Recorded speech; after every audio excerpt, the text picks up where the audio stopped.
I never thought I'd be sitting here, staring out the window of my small apartment in Brooklyn, with a cup of chamomile tea warming my hands, reliving that night like it just happened. Funny how some moments in life carve themselves so deep into your memory, they stay vivid no matter how much time passes. I'm 62 years old. At this age, you'd think you've seen it all. The surprises, the heartbreaks, the fleeting thrills, they all belong to the reckless years of youth, don't they? And yet, here I am, at an age where life is supposed to be steady and predictable, still shaken by one unexpected evening. For nearly 2 decades, I worked as the executive assistant to David Morgan, the CEO of one of the biggest publishing houses in New York City. My job wasn't glamorous, but it was secure. Comfortable even. I knew the ins and outs of that office like the back of my hand. Deadlines, meetings, crises. I handled them all with the calm efficiency that only years of experience could teach. David was the kind of boss people respected effortlessly.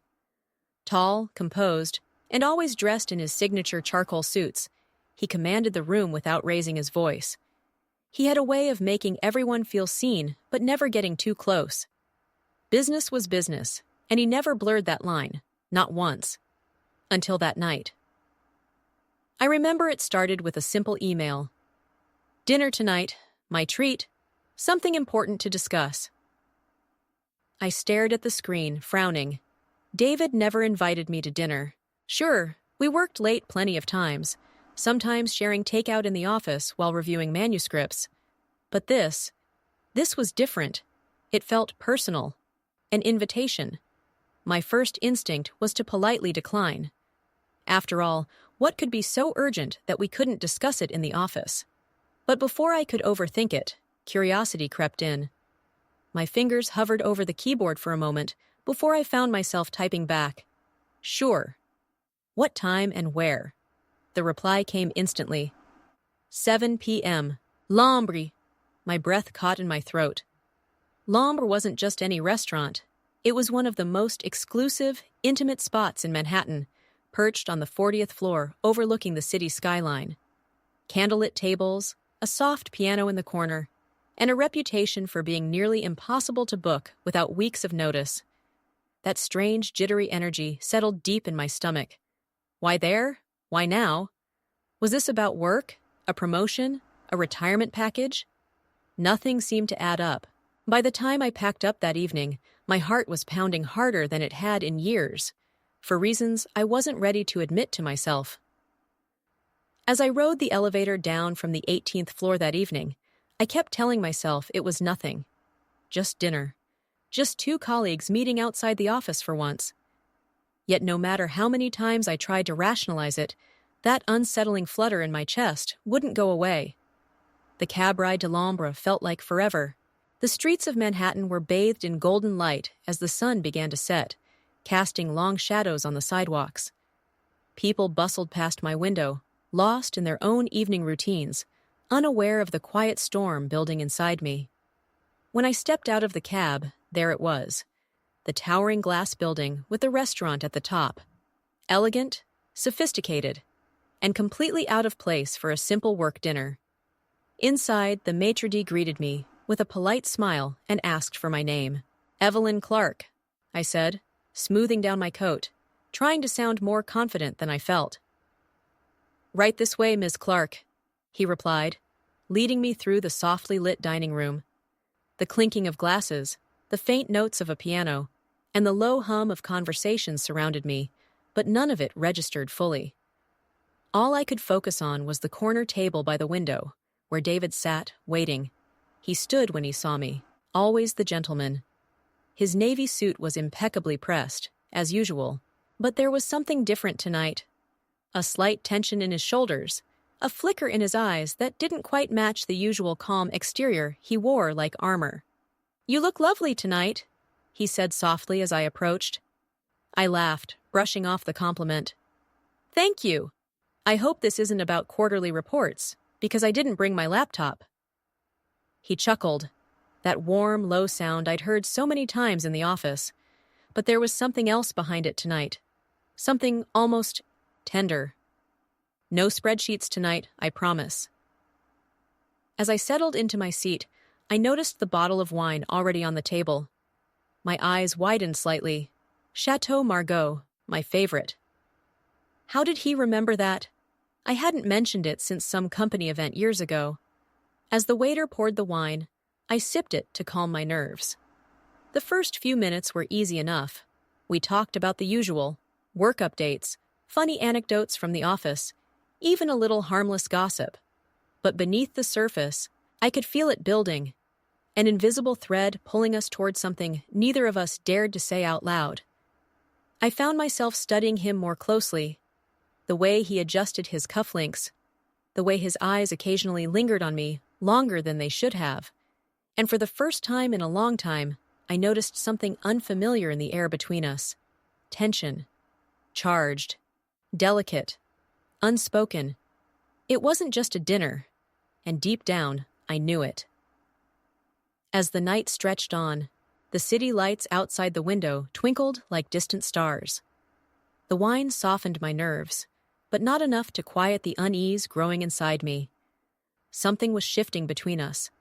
I could feel it as clearly as the warmth in the glass I held. Then, just as dessert menus were being offered, David waved the waiter away.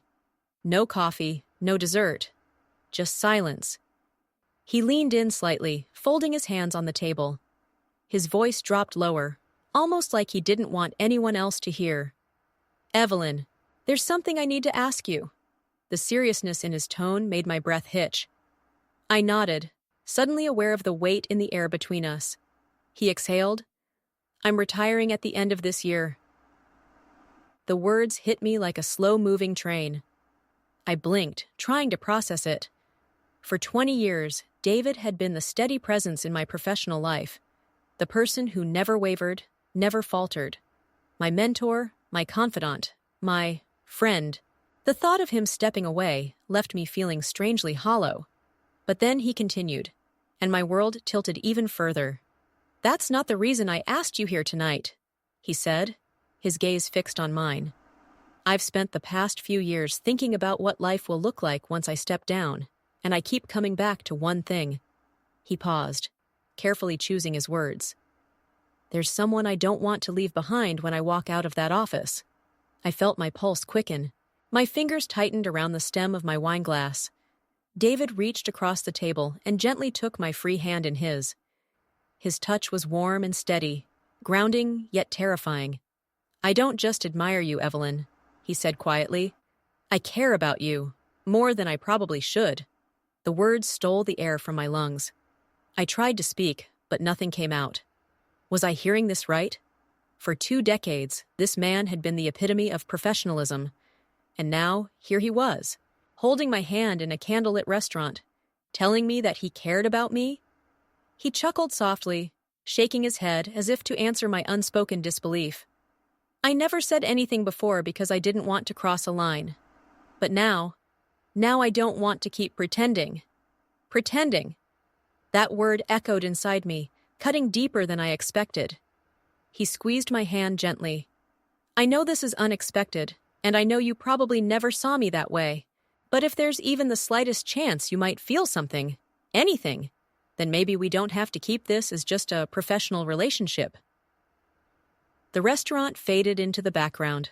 The soft music, the conversations, the city skyline. All of it disappeared as I stared into the eyes of a man I thought I knew. But had I ever really seen him? I felt exposed, as though he had peeled back a layer of me that I hadn't touched in years. Finally, I found my voice, though it trembled. "David, I swallowed hard. "I don't know what to say." His thumb brushed softly over the back of my hand. "You don't have to say anything tonight," he murmured. "Just think about it." My heart raced as I pulled my hand back, suddenly needing space to breathe. I sat there in stunned silence, staring at the man across from me, the man who had always been my boss, but now felt like something more. The rest of the night blurred. I barely remembered the walk outside or the way the cold air nipped at my cheeks. His words, though, they lingered. They haunted me all the way home. Sleep was impossible that night, I lay in bed staring at the ceiling, my fingers absently tracing the edge of my blanket, replaying every second of that dinner. The way David looked at me, soft, patient, almost vulnerable. The way his voice wavered ever so slightly when he admitted how he felt. I care about you, more than I probably should. Those words repeated over and over in my head, like a broken record.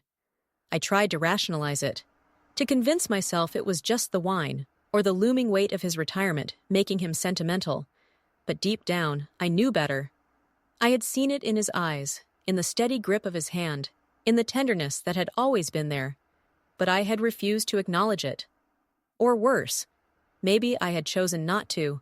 For years, I'd buried myself in work, telling myself that was enough, that the quiet apartment, the well-organized life, and the familiar grind of the 9 to 5 were all I needed. After my divorce, I had accepted a kind of solitude that felt safe, even if it was lonely. I had stopped asking myself what I really wanted outside of work, but David's question kept tugging at me. Do you ever think about yourself? About what you want? Number I hadn't. Not in a long time. As dawn broke and soft light spilled through my bedroom curtains, I felt raw and exposed. I didn't like uncertainty. I thrived on routine, on knowing exactly where I stood. But now everything felt unsteady. At the office the next morning, I arrived early, hoping to ground myself before seeing him again. Yet, as soon as I walked in, my heart skipped. There, resting on my desk, was a single red rose. No note, no explanation. Just that bold crimson bloom sitting against the stark white of my planner. I stared at it for a long moment, my breath shallow. I didn't need to ask who it was from. The answer was obvious. Tentatively, I reached out, my fingers brushing against its velvety petals. A strange warmth spread through me, part fear, part something else, something I wasn't ready to name. The office, once my sanctuary, now felt charged. Every corner, every hallway, every familiar routine felt different. Alive. Restless. I sat there, staring at that rose, realizing something quietly terrifying. I wasn't just flattered. I was afraid, because maybe, just maybe, a part of me had been pretending too. I barely noticed the morning slipping by. My focus was glued to that rose, as if it were pulsing with silent meaning, drawing me in and pushing me away all at once. The scent, soft and familiar, lingered in the air like a whispered secret I wasn't sure I wanted to hear. Then came the knock. I knew that rhythm, calm, measured, confident. I didn't even have to look up to know it was him. "Morning," David said, his voice warm but tentative as he stood in the doorway. I turned to face him, swallowing hard. "Morning," I replied, my voice softer than I'd meant it to be. His eyes drifted briefly to the rose on my desk, then back to me. "Did you get my gift?" I nodded, unable to keep my hands from fidgeting. "I did." David stepped inside, closing the door gently behind him. He didn't sit right away, just stood there, studying me, gauging my reaction. I inhaled deeply. "David, I don't know what you expect me to say." He finally took the seat across from me, leaning forward with his elbows resting on his knees. "I don't expect anything," he said simply. I needed you to know how I feel. After all this time." His calmness was disarming, but it only made the storm inside me rage louder. "You caught me off guard," I admitted, glancing down at the rose. "For 20 years, I've seen you as my boss, my friend, and now suddenly you're asking me to see you differently." His eyes softened. "Is that such a bad thing?" I opened my mouth to answer, but no words came. I couldn't even decide if it was fear or curiosity, or both, that had me frozen. David leaned back slightly, giving me space. "Evelyn, I don't want to make you uncomfortable. That's the last thing I'd ever want. But I also can't ignore this anymore." I rubbed my temple, feeling the weight of emotions I had buried for years start to resurface. And what exactly is this, David? What are you really asking me for? His reply was steady, kind, but unwavering. A chance. A chance for you to see if there could be something here between us, outside of the office. I shifted in my chair, my heart pounding. The rose on the desk, the words from the night before, his presence now. It was all too much, too fast. I turned toward the window, staring out at the bustling streets of Manhattan below. I had lived in this city for decades, surrounded by millions of people, yet right now, I had never felt more exposed, or more seen. I don't know if I can just change how I see you, I said quietly. David didn't flinch. I'm not asking you to change overnight, he replied. Let's not rush it. Let's let it happen naturally. I finally met his gaze, my hands twisting nervously in my lap. His patience was frustratingly gentle, like he already knew something I hadn't quite admitted to myself. And if it doesn't? I asked, my voice fragile. He smiled softly. Then I'll still be here, as your friend, as always. A shaky breath escaped me. A part of me wanted to push him away, to retreat back into the safety of my well-constructed life. But another part, the part I hadn't listened to in years, wanted to lean forward, to ask what if. That's a dangerous promise, David, I murmured. His eyes twinkled faintly. I've been making dangerous promises to myself about you for a long time. And just like that, the weight in my chest loosened, just a little. The hours blurred into each other after that. I tried to bury myself in work, emails, calls, schedules, but everything felt hollow, mechanical. Every glance at the rose on my desk chipped away at the walls I'd built for so long. I needed clarity. I needed to breathe. So when I heard his voice again that afternoon, standing in my office doorway, I knew it was time. Can we talk? David asked gently. I nodded, gesturing to the chair across from me. He closed the door softly behind him and sat down. But this time he didn't lean forward. He didn't reach for me. He just waited, calm and patient, like he knew this moment had to come from me. I folded my hands tightly, staring at the wood grain of my desk. I don't know what to do with this, David. I don't know what you want from me. His voice was steady but kind. I'm not here to ask for more than you can give, Evelyn. I'm here because I care about you. And because I think you care too. I flinched, looking up sharply. That's presumptuous. He smiled gently, not defensive, just calm. Maybe, or maybe I've just been paying attention. I exhaled heavily, frustration and fear twisting inside me. I've built my life around this job, around being safe, steady. After my divorce, I stopped looking for anything more. I didn't want more. David's eyes softened. Or maybe you just convinced yourself you didn't. His words were a quiet challenge, and they hit harder than I wanted to admit. I stared out the window again. The city looked the same as it always had, but now it felt different, like I was standing at the edge of something and couldn't decide whether to jump or turn back. Do you know how hard it is to think about changing the way I see you? I whispered. For 20 years, you've been my boss, my constant. How do I just flip a switch? He shook his head. You don't. That's not what I'm asking. I don't want you to force anything, Evelyn. I just want you to be honest, with me and with yourself. His words hung heavy between us. I sighed, shaking my head. And if I can't give you the answer you want? David's gaze was warm but firm. Then nothing changes. I'll respect that.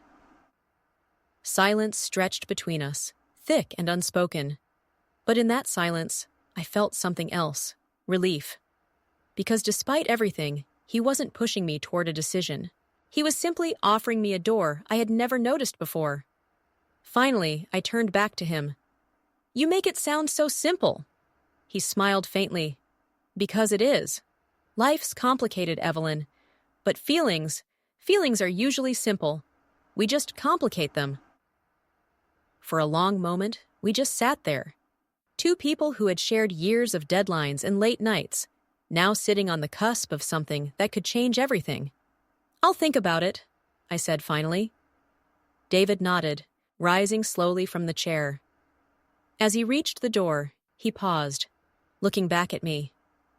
"No matter what you decide," he said softly, "I'm still here." And then he left, leaving me alone with nothing but the quiet hum of the office and the rose. By the end of that long, disorienting day, my mind was spinning. I was exhausted, not from the usual weight of spreadsheets or back-to-back meetings, but from myself, from the quiet war raging inside me. I was packing up my things when my phone buzzed. A message. "David. Dinner. Just dinner. No pressure. What do you say?" I stared at the screen, thumb hovering above the reply button. I could say no. I could stay in the safe, predictable rhythm I had mastered for years. Or I could say yes and step into the unknown. Without letting myself overthink, I typed back, "Where and what time?" A quick reply came back. 7 p.m. Bella Notte. Bella Notte. A quiet, charming little Italian place tucked into a side street in the village. Cozy, unpretentious. The kind of place where conversations mattered more than the menu. As I sat across from David later that evening, candlelight flickering between us, I felt different, lighter somehow. "Thank you for saying yes," he said warmly, taking a sip of wine. I gave a faint smile. "I almost didn't," he chuckled, leaning back slightly. "I figured." The tension from the previous night was still there, but tonight it felt softer, safer. We talked about work, about the ridiculous mishaps from company parties years ago, about the crazy editorial deadlines that almost drove us both to madness. And slowly, without me realizing it, I laughed. I laughed the way I hadn't in a long time. For a moment, it felt like we weren't a CEO and his assistant. We were just two people sharing a meal, two people who knew each other far beyond meeting agendas and corporate emails. At one point, he leaned forward, voice dropping slightly. "I missed this." I tilted my head. "Missed what?" He smiled. "Seeing you like this? Relaxed. Just you." The honesty in his voice caught me off guard. I blinked, unsure of how to respond. It wasn't just what he said. It was the way he said it, like he'd been waiting years for this moment. I shifted in my seat, nervously running my finger along the rim of my glass. I'm not sure the last time someone saw me like this. David's eyes softened. Maybe it's time someone did. The words hung in the space between us, heavy but tender. I felt something stir inside me, a feeling I hadn't allowed myself in so long. Vulnerability. And maybe, beneath that, hope. After dinner, we stepped outside into the crisp night air.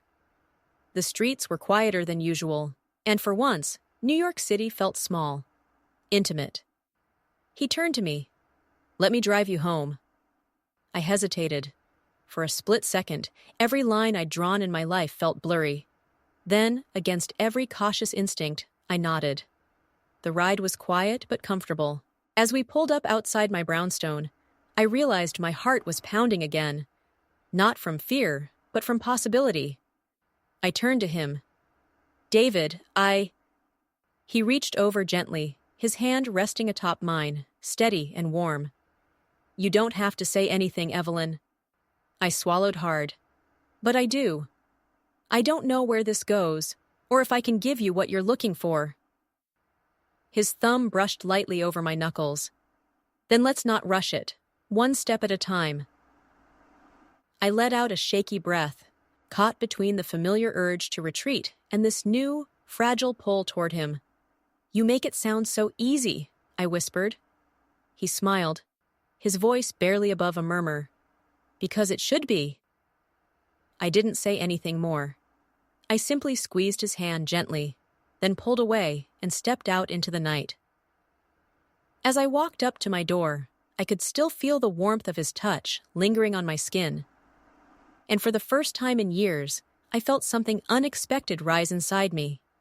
Hope. The ride was quiet, but not in the awkward way you might expect.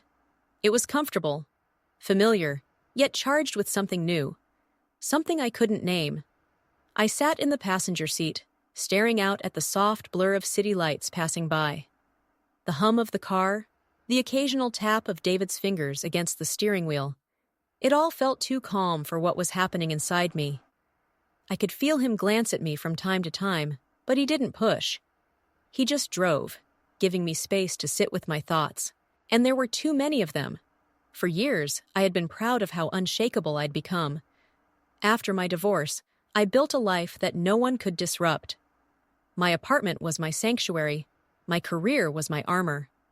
I never let anyone in close enough to disturb that balance. Until now. Until David. As we pulled up outside my brownstone, a hush settled between us. He put the car in park, but didn't reach for the door or lean closer. He just waited. I turned toward him, feeling the weight of the moment. "David," I began, unsure where the words were even coming from. "I don't know if I can give you what you're hoping for." His eyes searched mine, steady and warm. "I'm not hoping for anything specific, Evelyn," he replied. "I just want to share something real with you, even if it's just a conversation like this." His hand found mine again, and this time I didn't pull away. My heart beat wildly, like it had been waiting for this exact touch for years, but had forgotten how to feel it. His thumb traced slow circles on my skin, and for the first time, I let myself truly feel it. The care, the patience, the quiet affection I had overlooked or ignored for so long. "I've been alone for a long time," I admitted softly. "So have I," he said just as quietly. The honesty in his voice was disarming. "I don't even know how to do this anymore," I whispered. He smiled gently. "Neither do I." And somehow, that made it less terrifying. The idea that we were both standing at the same edge, unsure, hesitant, but willing. I squeezed his hand lightly, then slowly pulled away. "One step at a time?" I asked. His smile deepened. "One step at a time."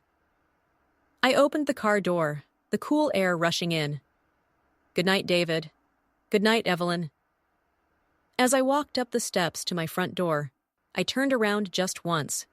He was still there, watching, patient as ever. And even though no words were exchanged, I felt it. The possibility. The beginning of something I thought I'd locked away years ago. When I finally stepped inside my apartment and leaned against the door, I realized I wasn't afraid anymore.